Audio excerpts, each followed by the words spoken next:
Un petit retour aux bases ne fait jamais de mal. J'ai découvert un petit site sur Peerlist qui est vraiment pas mal. Honnêtement, c'est un site qui permet de se tester, de faire un petit quiz sur le JavaScript. Ça s'appelle Quizjs. Donc, je pense que c'est lié au fait que ça soit un quiz. Je vais vous montrer. C'est tout simplement quijs.vercel.app.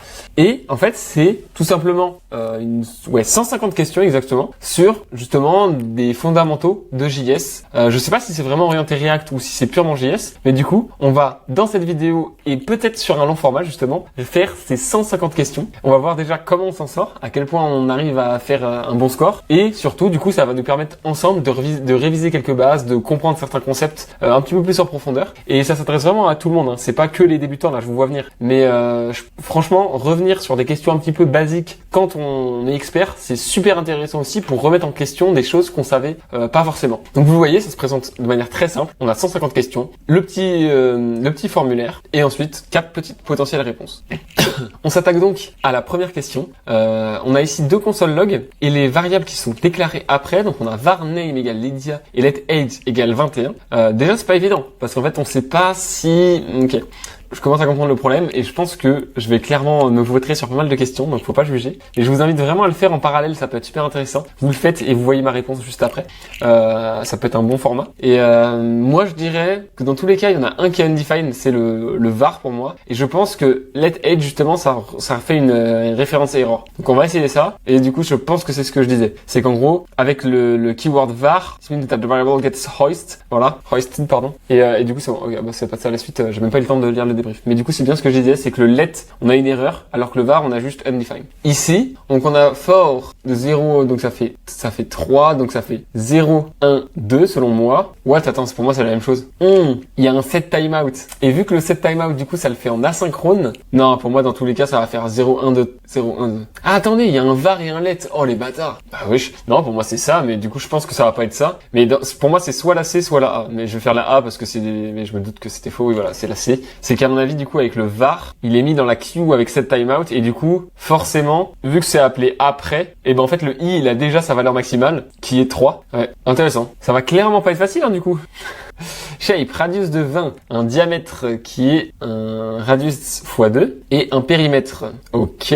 Ah, pour moi, c'est ça, hein, 100%. Math.py fois dict.radius. Pour moi, c'est bien 20 et ça. Hein. Putain, c'est la base, tu fous de ma gueule. Ça va être que des pièges comme ça, là. On va jamais s'en sortir, je vous le dis. D'accord. Donc, en fait, ce qui est expliqué, c'est que le this, ici, vu que c'est une error function, en fait, ça fait référence là où c'est appelé et pas à l'objet lui-même. Alors que là, la fonction, ça fait bien appel à ce radius. Donc, le diamètre ne pose pas de problème. Par contre, après, on a bien n à n, justement, parce que, en fait, le this.radius n'existe pas. Donc, en l'occurrence, là, ils disent justement que ça peut être la window. C'est le seul élément qui est là où la fonction est appelée. Enfin, voilà. Ensuite, on a +true, que je connais même pas trop, et l'inverse de Lydia. Alors, le plus, je connais pas forcément, je vous avouerai. J'aurais tendance à dire one and false. Let's go. Ok, parce que du coup, on fait true plus, ou du coup, +true. What the fuck. Voilà, Lydia, c'est forcément vrai, donc forcément, quand c'est l'opposé, c'est faux. Mais par contre, la première, j'ai pas bien compris la raison. Donc, si je retourne là, ok. C'est qu'en fait, du coup, true, ça équivaut à 1 quand c'est considéré comme un nombre, tout simplement. Ensuite, on a bird. That size égale à small mouth qui est name Mickey et small true. Ok.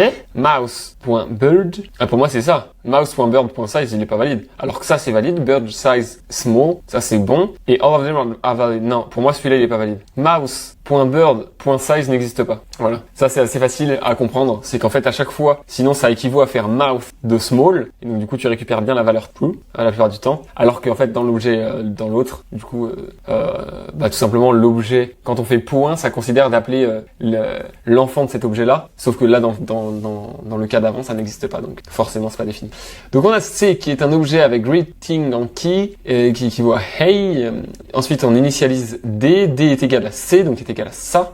C.greeting hello, console D. Ah, ok. Est-ce que pour moi, c'est pas une référence. Donc pour moi, d.greeting, il est toujours égal à hey. Ah et non, du coup, je me suis trompé. Ça transfère aussi. En fait, c'est bien une référence. C'est pas directement la variable qu'on stocke, c'est bien la référence. Ensuite, on a a égale à 3. B est égal à new number 3. C égale à 3. Oh, ça c'est l'enfer. Ça c'est les questions infernales. Donc a égale B, pour moi c'est vrai. Ensuite, a triple égale B, c'est faux. Et ça, pour moi, c'est vrai. Donc moi, j'aurais dit true, false, true. Et putain, c'est faux. New number is a built-in function constructor. Although it looks like a number, it's not really a number. It has a bunch of extra features and is an object. Ok. Donc quand on utilise number 3, c'est bien un objet. Mais du coup, alors B égale C. Ah, j'avais pas vu. Attendez. Ah non, mais je me suis trompé. Alors là, je me suis trompé. Vu que j'ai mis faux pour celui-là, j'aurais mis faux pour celui-là. Je pensais que c'était A égale C. Enfin, A triple égale C, quoi.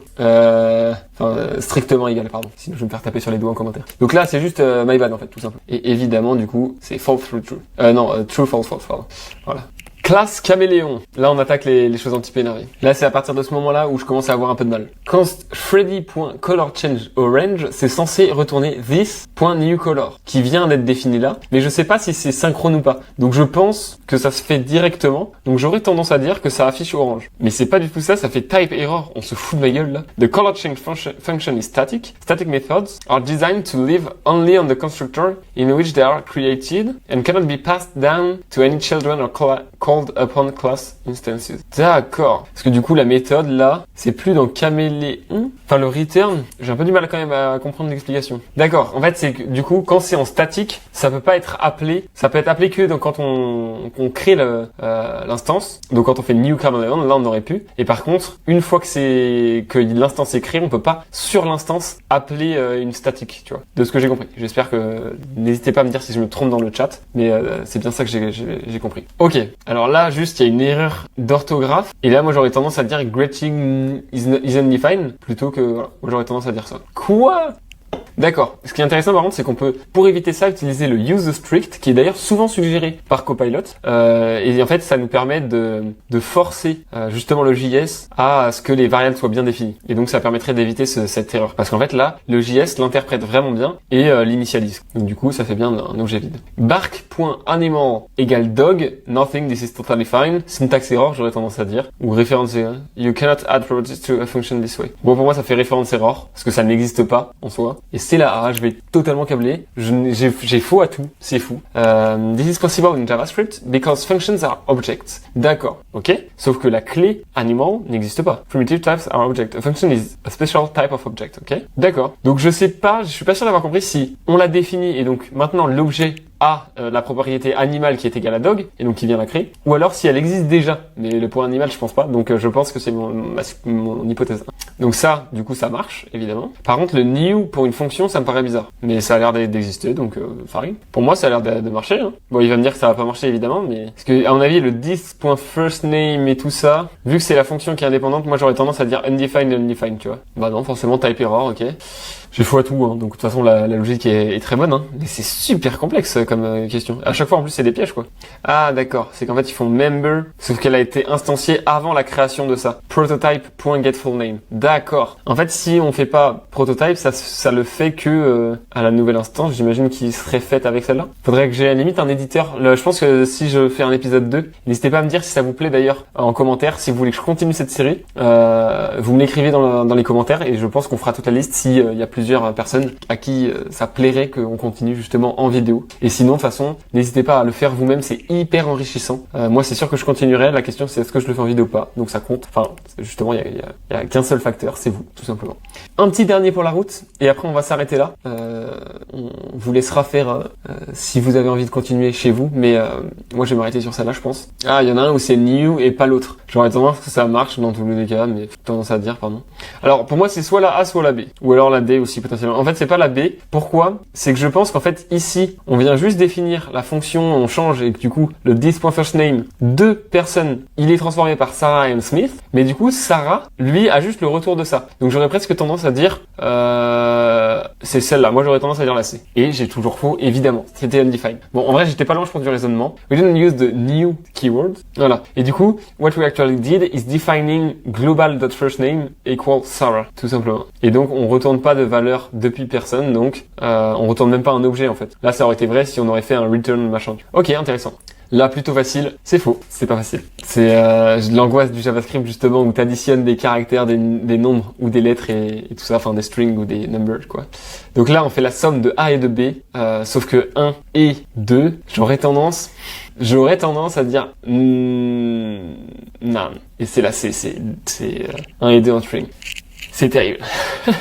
C'est complètement terrible. Ensuite, on a un number qui est égal à 0. Number plus, j'aurais tendance à dire 1. Ensuite, plus, number, j'en ai aucune idée. Bon, ce qui est sûr, c'est que ça finit par 0. Ah mais non, j'aurais tendance à dire 1, 1, 2. 1, 1, 2, parce que ça l'ajoute directement. Et ça l'ajoute après l'avoir appelé. Il me semble qu'il y a un bail comme ça. Donc j'aurais tendance à dire 1, 1, 2. Putain, j'ai faux. Je vais péter un câble. 0, tu te fous de ma gueule. Plus, 1, return the value. Attends, quoi? 2, increment the value. Number is now 1. The prefix, the value. Number is now 2. Ah oui, d'accord. Là, c'est à 0, sauf qu'après, ça le met à 1. Ensuite, là, ça le met à 2 et ensuite, ça l'affiche. Donc là, ça fait 2 à partir de celui-là et du coup, lui, il est déjà à 2 et donc, ok, je comprends. C'est pas facile, hein.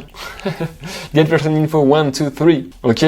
Person, Lydia, age 21. Ah, et là, il y a un problème parce qu'il n'y a pas de 3, j'imagine. Ah oui, il y a même pas de parenthèse non plus. Il l'appelle comme ça, je savais même pas que c'était possible. Ou alors, il a oublié les banans. Moi, j'aurais tendance vraiment à dire, vide et vide, quoi. Mais c'est sûr que ça va pas être ça parce que je me trompe tout le temps, mais c'est sûr que c'est vide et vide pour moi. Alors, attends, pourquoi il y aurait un objet, enfin, une array, là? Attendez, je suis complètement perdu, là. Ouais, j'en ai aucune idée, là. If you use tag template literals, the value of the first argument is always an array of the string values. Et ensuite, t'as du coup les deux résultats. Oh la vache. Faut le savoir quand même. Mais ce qui est étonnant, c'est que j'appelle pas de 1, 2, 3. Celle-là, on dirait presque qu'il manque un énoncé, ou alors je suis con, mais, ouais, pas sûr de l'avoir celui-là. Ok, donc là, il vient de checker si l'âge, si l'objet, enfin, si les datas, c'est bien un objet qui contient, enfin, pas qui contient, c'est bien un objet dont âge 2.18. You are an adult. Else if data equal à peu près âge 18, you are still an adult. Else, you don't have an age, I guess. À mon avis, le equal, là, c'est peut-être juste d'avoir âge, je sais pas. J'aurais tendance à dire you are an adult, parce que pour le coup, les datas, c'est vraiment exactement. Mais je vais encore me faire piéger, parce que ça me paraît trop évident. Ouais, forcément. When testing equality, primitives are compared by their value, while objects are compared by their reference. This is why both, what the fuck, return false. Mais c'est un truc de malade. Et ouais, parce que c'est pas point âge, c'est la valeur. Là, c'est vraiment un objet, et donc c'est pas la même référence, donc c'est pas égal. Ok, bon bah voilà, ça vous montre à quel point c'est super dur. Moi, j'ai pas fait de JavaScript pur en plus, rarement. Je suis très vite passé à du React, donc forcément, je suis encore plus mauvais dans le langage de base, parce qu'il y a beaucoup de choses qui se font via React et avec des systèmes un peu plus simples entre guillemets que ça, quoi. Mais je vous invite vraiment à le faire. Franchement, ça, je pense que ça instruit. Et comme je vous le disais, si ça vous chauffe, on en fera une série de vidéos. Je vous laisse me dire dans les commentaires si ça vous chaufferait qu'on continue ce format-là. Mais sinon, dans tous les cas, juste, ça vous montre un petit peu ce site web qui s'appelle quizjs.vercel.app, qui est super intéressant. Donc je vais vous laisser là-dessus. Si ce genre de petit outil, de site internet que je trouve, d'apprentissage, de code, d'entrepreneuriat et tout ça vous intéresse, n'hésitez pas à vous abonner à la chaîne. Et je vous dis à la prochaine. Ciao.